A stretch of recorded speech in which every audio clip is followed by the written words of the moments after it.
Data communication EC 603 course का हम introduction के बारे में बात करने वाले हैं। अब ये EC 603 डेटा कम्युनिकेशन है, तो ऐसा कहा जा सकता है कि सिर्फ इलेक्ट्रॉनिक्स एंड कम्युनिकेशन के स्टूडेंट के लिए रिक्वायर्ड होगा। ऐसा नहीं है। This subject is a subject which can be helpful to all computer science और इवन IT, इंफॉर्मेशन टेक्नोलॉजी या डेटा साइंस, जितने भी और रिलेटेड जो हैं ब्रांचेस, उन सभी के लिए डेटा कम्युनिकेशन एक बहुत इम्पॉर्टेंट सब्जेक्ट है।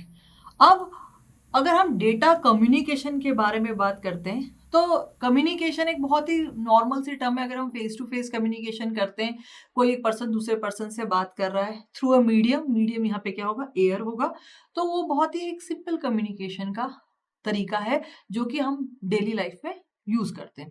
हम बात कर रहे हैं यहाँ पर डेटा कम्युनिकेशन की। उसमें कम्युनिकेशन कैसा है, टेली कम्युनिकेशन। टेली कम्युनिकेशन जो कि एक स्पेसिफिकली इलेक्ट्रॉनिक्स वालों की एक ब्रांच है।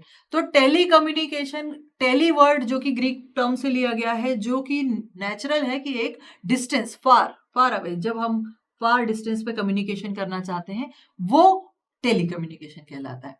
हम डेटा कम्युनिकेशन में, जैसा कि अगर कम्युनिकेशन कर रहे हैं तो आप कोई भी डेटा, कुछ भी इंफॉर्मेशन भेज सकते हैं।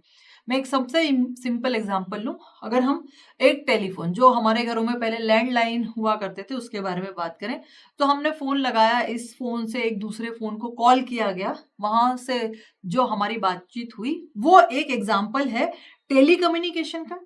और वो स्पेसिफिकली एग्जांपल है वॉइस कम्युनिकेशन का। उसमें वॉइस सिग्नल जो है, वो एक पर्सन ने जो बोली गई बात है वो दूसरे पर्सन ने सुनी, और वहां से जो बोला गया वो पहले वाले पर्सन ने सुना। तो वॉइस का ट्रांसमिशन और रिसेप्शन हुआ, तो वो वॉइस सिग्नल भेजा गया और लिया गया। जब मैं है ये टेलीकम्युनिकेशन का ही पार्ट, क्यों? क्योंकि उसमें वॉइस सिग्नल एक एंड से, एक काफी दूर की दूरी से दूसरे जगह पे पहुंचा और वहां से सिग्नल आया। सो है वो टेलीकम्युनिकेशन। इसी तरीके से अगर मैं टेलीविजन की बात करूं, क्योंकि उसमें भी वर्ड टेली आ रहा है, तो टेलीफोनी के अलावा टेलीविजन के बारे में बात करूं, तो वो भी कम्युनिकेशन का एक माध्यम है, लेकिन वो वन वे कम्युनिकेशन है। और उसमें आप क्या भेजते हैं, पिक्चर सिग्नल। पिक्चर मतलब वीडियो सिग्नल जो है वो आते हैं और हम देखते हैं। वो two way by directional communication नहीं है। तो है, बट वो टेलीकम्युनिकेशन, क्योंकि कहीं फार डिस्टेंस पे जो है, कहीं लाइव मैच हो रहा है, उसका ट्रांसमिशन वहां से होता है, और वो रिसेप्शन जो है हमारे घरों में हम देखते हैं, इसलिए उसका नाम जो है टेलीविजन है। तो यहाँ पर हम इस टेली कम्युनिकेशन की दुनिया के बारे में बात कर रहे हैं, जिसमें अब हम वॉइस सिग्नल या वीडियो सिग्नल को भेजने के बारे में बात नहीं कर रहे हैं। Now we are mostly concentrated about कि हम डेटा भेजना चाहते हैं। अब ये बेसिकली डेटा क्या है, देखिए, कोई भी चीज जो इंफॉर्मेशन है, वो आपका इंपॉर्टेंट जो है, वो मैसेज जो है, उसमें अगर कोई इंपॉर्टेंट इंफॉर्मेशन है तो वो, उसे हम इंफॉर्मेशन कहते हैं। मतलब कोई भी इंपॉर्टेंट मैसेज है, उसे हम इंफॉर्मेशन कहेंगे। अब वो जब रिप्रेजेंटेशन के फॉर्म में, अगर वो 101001 के फॉर्म में है, तो वो क्या कहलाएगी, डेटा। अब ये ने कहा है who usually does that, the computer usually does that. Computer करता है। कंप्यूटर क्या करता है, वो आपका जो डेटा है, अब डेटा देखिए कुछ भी हो सकता है, it may be text, it may be voice. Voice को भी आप 1010 के फॉर्म में प्रोसेस कर सकते हैं, रख सकते हैं, स्टोर भी कर सकते हैं, भेज भी सकते हैं। It means it may be voice, it may be audio signal. गाने हैं, गाने जो हैं हम स्टोर करते हैं, पेन ड्राइव में सुनते हैं, क्या है, वो भी सब रिप्रेजेंटेशन ऑफ 1001 का ही फॉर्म है। और अगर आप पिक्चर के बारे में बात करें, अरे भाई, पिक्चर तो हमारा सबसे बेसिक है। इवन आप मोबाइल से पिक्चर लेते हैं, उसको सेंड करते हैं, लेते देते हैं, सब कुछ करते हैं, स्टोर करते हैं, वो क्या है, वो भी सब 1010 के फॉर्म में रिप्रेजेंटेड है, वो भी क्या है, डेटा है। इवन द वीडियो सिग्नल, और इसका कोई फॉर्म और भी हो सकता है, आप उसको देख सकते हैं। So the computer is capable of processing all these type of signals, all these type of different signal in a form of 1010, and that is what known as any such thing which contains some information will be known as data. Why data? Because ये digital form में होगा, ये digital form में stored है computer के पास, या processed है, या प्रोसेस किया जा रहा है, इसलिए क्या है, डेटा है। तो हमारा डेटा जब कम्युनिकेट किया जाएगा, it means there will be two devices, device number 1 and device number 2, which are having the capability of processing data is what known as data communication. तो अब हमारी बेसिक रिक्वायरमेंट क्या है? अगर डेटा कम्युनिकेशन को होने के लिए हमारी रिक्वायरमेंट क्या है कि हमारे पास दो डिवाइसेस होने चाहिए. एक को हम कह देंगे सेंडर, एक को कह देंगे रिसीवर या डेस्टिनेशन. ये हो गए हमारी दो चीजें. उसके अलावा हमें चाहिए एक मीडिया. इस मीडिया के थ्रू हम डेटा ट्रांसमिट करेंगे ना. ये तो सबसे बेसिक चीजें हो गई भाई. ये तो हमने किया कि सेंटर, रिसीवर और मीडिया के थ्रू हम इसको क्या कर सकते हैं, भेज सकते हैं, ले सकते हैं. तो ये तो इसके बेसिक कंपोनेंट हो गए. बट इनके अलावा एक और बहुत इंपॉर्टेंट कंपोनेंट जिसके बारे में हम इस पूरे सब्जेक्ट में भी आगे बात करेंगे और वो है प्रोटोकॉल. तो ये जो चार चीजें जो अभी आपको दिखाई दे रही है, ये वो चार चीजें हैं जिनकी वजह से या जिनकी हेल्प से कंप्लीट डेटा कम्युनिकेशन किया जाता है. Now this device 1 and device 2 either they could be computer. और अगर ये पूरा एक कंप्यूटर से जुड़ा बना हुआ एक इंटरकनेक्टेड, जिसे हम कह सकते हैं कि बहुत सारे डिवाइसेस आपस में जुड़ जाएंगे और वो सारे डिवाइसेस अगर कंप्यूटर होंगे तो ये कहलाएगा कंप्यूटर नेटवर्क, जिसमें सारे के सारे जो कंप्यूटर, ऑटोनॉमस कंप्यूटर जब आपस में जुड़ जाएंगे, so that will be known as a computer network. And that computer network is capable of doing data communication because we are forming a network for the purpose of communication of data from one end to another end. So ये तो हमारी basic component हो गए. अब basic component में ये तो इसको हमको करना है. अब हमें इसमें ध्यान रखने वाली बात ये है जिसको हम कहते हैं कि तीन चार चीजें जो कि कंपोनेंट कहलाते हैं data communication. Accuracy, then delivery, then timelineness and lastly jitter, जिनके बारे में हम इस सब्जेक्ट में आगे भी बात करेंगे. मैं यहाँ शॉर्ट में बता देती हूँ कि हम ये सारी चीजें हैं जो करना चाहते हैं इफेक्टिव डेटा कम्युनिकेशन के लिए. एक्यूरेटली डेटा को पहुंचाना चाहते हैं, टाइमलाइन में डिलीवरी करना चाहते हैं, सही डिलीवरी करना चाहते हैं, मतलब सही डेस्टिनेशन पे पहुंचाना चाहते हैं, और जो टाइम है वो सबसे कम लगाना चाहते हैं. ये हमारा बेसिक रिक्वायरमेंट है for doing the data communication. तो अब इस पूरे सब्जेक्ट EC 603 में हम पढ़ने क्या वाले हैं, तो यही सारी चीजों को करना चाहते हैं तो हम उसको इलोबरेट करेंगे. तो यहाँ पे आपने इस पूरे सब्जेक्ट को 5 यूनिट्स में बांटा हुआ है. यूनिट नंबर 1 जो कि बेसिक कंसेप्ट्स बताएगी. बेसिक कंसेप्ट पढ़ेंगे हम. क्या बेसिक कंसेप्ट्स रहेंगे? क्या है डेटा कम्युनिकेशन, क्या कंपोनेंट्स हो सकते हैं, क्या ट्रांसमिशन मीडिया हो सकता है, ये मीडिया गाइडेड हो सकता है, ये मीडिया अनगाइडेड हो सकता है, मतलब या तो केबल हो सकती है या फिर इसमें क्या हो सकते हैं कि रेडियो वेव्स यूज की जा सकती है, लाइट वेव यूज की जा सकती है. वो मीडिया किस तरीके का हो सकता है, क्या वो कोएक्सियल केबल होगी या वो ट्विस्टेड पेयर होगी, अगर वो है तो उसमें क्या क्या प्रॉब्लम्स आ सकती हैं, वो सारी चीजें हम इस यूनिट के अंदर कवर करेंगे. साथ ही साथ हम बहुत बेसिक डेफिनेशंस देखेंगे कि नेटवर्क क्या है, कौन कौन सा टाइप का है, लैन है, वैन है. मैंने नई टर्म्स नहीं है, लैन वैन मैन सबको पता है.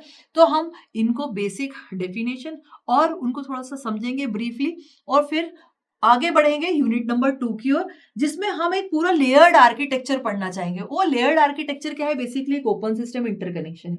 इसको यहीं पर हम थोड़ा सा अंडरस्टैंड करेंगे. OSI that is open system interconnection, जो कि बेस है हमारा इस पूरे डेटा कम्युनिकेशन का या कंप्यूटर कम्युनिकेशन का या कंप्यूटर नेटवर्क का, जो कि इसलिए बनाया जाता है ताकि डिफरेंट तरीके के जो सिस्टम्स हैं, जो अलग अलग मैन्युफैक्चरर, अलग अलग वेंडर बनाते हैं, they must be capable of doing communication, क्योंकि मेन पर्पस हमारा कम्युनिकेशन है. तो उनको जोड़ना और उनको आपस में केपेबल बनाना कम्युनिकेशन के लिए, ये काम है हमारा इस लेयर्ड आर्किटेक्चर का, जो कि एक 7 लेयर मॉडल है. तो हम इसको अंडरस्टैंड करेंगे यहाँ पे यूनिट नंबर 2 में. साथ ही साथ जैसे मैंने आपको बताया कि हम और भी टेक्निक्स पढ़ेंगे जो कि इस डेटा कम्युनिकेशन को होने के लिए जरूरी है, जैसे कि स्विचिंग टेक्निक पढ़ेंगे. ये तो बेसिक पढ़ने के बाद नाउ द यूनिट 3 जो कि OSI की डेटा लिंक लेयर पे बेस्ड है, जो कि इसकी नीचे से दूसरी लेयर है, फिजिकल के बाद डेटा लिंक लेयर आती है, जिसके दो बहुत मुख्य काम है, एक एरर कंट्रोल और एक फ्लो कंट्रोल. सो हम यहाँ अंडरस्टैंड करेंगे कि एरर और फ्लो क्या है. एरर पता है हमें बहुत अच्छे से कि अगर हम डेटा भेज रहे हैं 1010 के फॉर्म में, तो एरर मतलब कि कोई भी अगर बिट जो है वो अपने 1 से 0 में या 0 से 1 में तब्दील हो जाती है, मतलब इन्वर्ट हो जाती है, तो उसे एरर कहते हैं. तो ये एरर अगर आ गई तो हम क्या नहीं कर पा रहे हैं? Accurate data transmission, accurate data communication नहीं कर पा रहे. तो ये कहीं ना कहीं इन्हीं चारों टर्म्स पे सारी चीजें जुड़ी हुई है. तो इस एरर को इस एक्यूरेसी के लिए पढ़ना बहुत जरूरी है, इस फ्लो को भी इस एक्यूरेसी और डिलीवरी के लिए पढ़ना बहुत जरूरी है. तो हम इनको यहीं से देखेंगे कि हमें एक्यूरेट करना है, तो डेटा लिंक लेयर का काम है, तो हम वो पढ़ेंगे। इसके बहुत सारे तरीके कि आप एरर डिटेक्ट भी कर सकते हैं, एरर करेक्ट भी कर सकते हैं। जैसे कि आपके पास कुछ डिटेक्शन टेक्निक है, एलआरसी, वीआरसी, सीआरसी, चेकसम, और फिर या तो फिर डिटेक्शन के अलावा करेक्शन टेक्निक है जैसे हेमिंग, वो सभी इसमें हम इसके अंतर्गत पढ़ेंगे अलॉन्ग विद सम एग्जांपल्स। देखेंगे कि क्या है, क्या प्रॉब्लम आ सकती है और कैसे सॉल्व करनी। उनके साथ साथ फ्लो कंट्रोल भी देखना है, जिसके लिए बहुत सारे प्रोटोकॉल बनाए गए। देखिए वापस से लौट के हम यहीं पे आ गए, ये प्रोटोकॉल हमें अंडरस्टैंड करना है। फ्लो कंट्रोल में स्टॉप एंड वेट है, या फिर आपके पास ARQ टेक्निक्स है। So there are so many protocols जो हम आगे इसी सब्जेक्ट में आगे इसको पढ़ेंगे, इलोबरेट करेंगे। Then the unit number 4 and unit number 5 are also there. पहले मैं यूनिट नंबर 5 के बारे में बात करूं तो यूनिट नंबर 5 जो है वो आपके इंटरनेट वर्किंग के बारे में बात करती है। इंटरनेट मतलब दो नेटवर्क को जो कैसे जोड़ना है, या इंटर नेटवर्क कम्युनिकेशन करना है तो कैसे करना है। जैसे कि एक लैन है, एक वैन है, या दो लैन है, उनके बीच में अगर कम्युनिकेशन स्थापित करना है तो उसके लिए कौन से प्रोटोकॉल। तो वहां पे एक और लेयर्ड आर्किटेक्चर है जिसे हम पढ़ेंगे थोड़ा डिटेल में, वो है TCP/IP, that is transmission control protocol और इंटरनेट प्रोटोकॉल। नाम से ही क्लियर है, इंटरनेट प्रोटोकॉल, इंटरनेट जो हमारी आज की नीड है उसका प्रोटोकॉल हम देखेंगे, उसका फ्रेम फॉर्मेट देखेंगे, उसको अंडरस्टैंड करने की कोशिश करेंगे। और साथ ही साथ इस यूनिट नंबर 5 में इंटरनेट वर्किंग डिवाइसेस हैं जैसे कि रूटर्स है, गेटवेज हैं, ब्रिजेस हैं, इन सबको भी यहाँ पर हम पढ़ने की देखेंगे, समझेंगे, अंडरस्टैंड करेंगे। नाउ अब हम आते हैं यूनिट नंबर 4। ये इंटरनेट से रिलेटेड है और ये सिर्फ नेटवर्क से रिलेटेड है। सिर्फ नेटवर्क मतलब आपके पास बहुत सारे तरीके के नेटवर्क है, जैसे कि मैंने आपको बताया कि लैन है, फिर मैन है और फिर वैन है। भाई ये जो है ऐसे ही नहीं बनाई गई हैं, ये सब भी कहीं ना कहीं प्रोटोकॉल इनमें भी लगते हैं, कुछ ना कुछ स्टैंडर्ड फॉलो करके बनाए जाते हैं। तो हम लैन के बहुत सारे स्टैंडर्ड हैं, स्टार्टिंग फ्रॉम इथरनेट से लेके गीगाबिट इथरनेट जो है, गीगाबिट फास्ट लेन जो है कैसे बनाई जाती है, क्या उसके फिजिकल स्पेसिफिकेशंस हैं, और वो बनाने के लिए उसके बाद उनका एक्सेस मेथड क्या है, कैसे आपकी डेटा लिंक लेयर काम करती है, मैक लेयर काम करती है, वो सभी हम इसमें लैन में, फिर मैन में, और फिर वाइड एरिया नेटवर्क जिसमें हम ATM, फ्रेम, रिले, X.25 सभी कुछ पढ़ेंगे। सो अगर आप पूरा का पूरा इसका एक डेटा कम्युनिकेशन का जो मेन कोर या जिसे हम कहें कि सार देखें तो वो है इसका एक लेयर्ड आर्किटेक्चर। इसी को इन्होंने इलोबरेट किया, इसी के ही सारे फंडामेंटल्स यहाँ यूज होते हैं।